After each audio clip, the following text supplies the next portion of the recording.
Assalamualaikum warahmatullahi wabarakatuh. Salam sehat, salam semangat buat para pelajar yang hebat.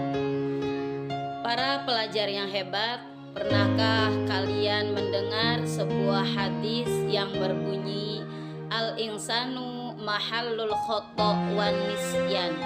Manusia adalah tempatnya dosa dan lupa.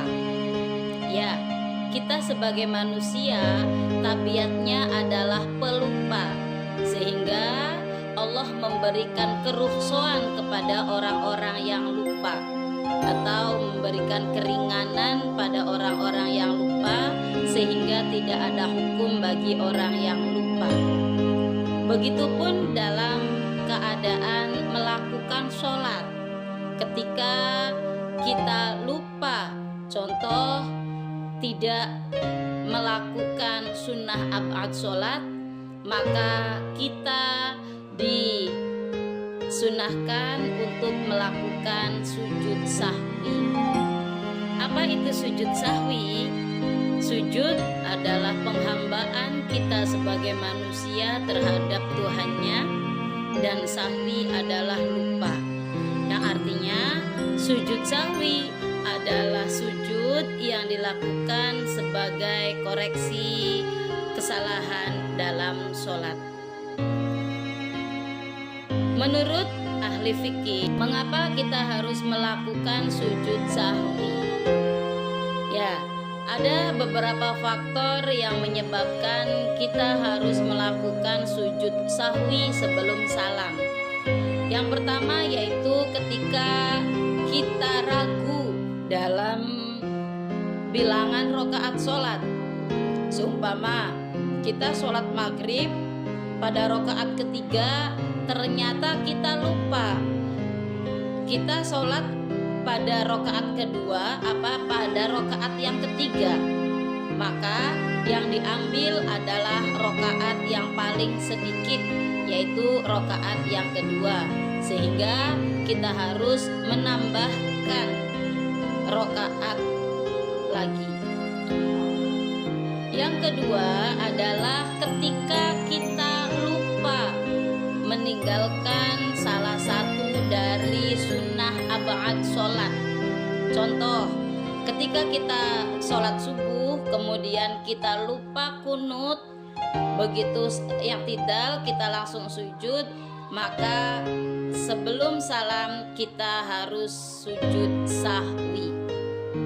Yang ketiga yaitu menambahkan pekerjaan atau gerakan sholat, seperti menambah ruku, sujud, berdiri, duduk.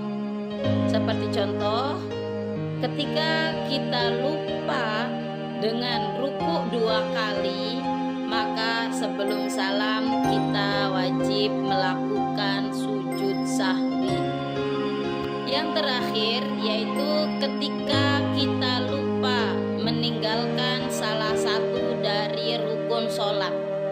Contoh, kita lupa membaca surat Al-Fatihah, maka kita harus menambahkan 1 rokaat lagi, dan sebelum salam kita harus melakukan sujud sahwi.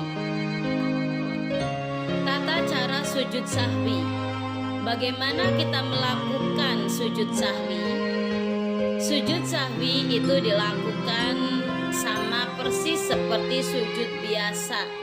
Dalam arti kita harus memastikan bahwa 7 anggota sujud, yaitu kening, kedua telapak tangan, kedua lutut, dan kedua telapak kaki harus benar-benar menempel pada tempat sujud. Dan sujud dilakukan 2 kali sebagaimana pada sholat. Apa hukum melakukan sujud sahwi? Hukum melakukan sujud sahwi adalah sunnah mu'akkad, atau sunnah yang benar-benar sangat dianjurkan untuk kita lakukan. Hikmah dari sujud sahwi. Ada beberapa hikmah dari adanya sujud sahwi. Yang pertama yaitu kita sebagai manusia tidak boleh sombong, karena kita adalah tempatnya dosa dan lupa. Dan yang tidak pernah lupa hanyalah Allah Subhanahu wa ta'ala. Yang kedua yaitu agar kita bisa memahami bahwa orang lain pun bisa berbuat salah. Dan yang ketiga yaitu menghinakan setan. Kenapa? Ya, karena walaupun kita manusia itu pelupa, tapi kita bisa memperbaiki kelupaan kita tersebut.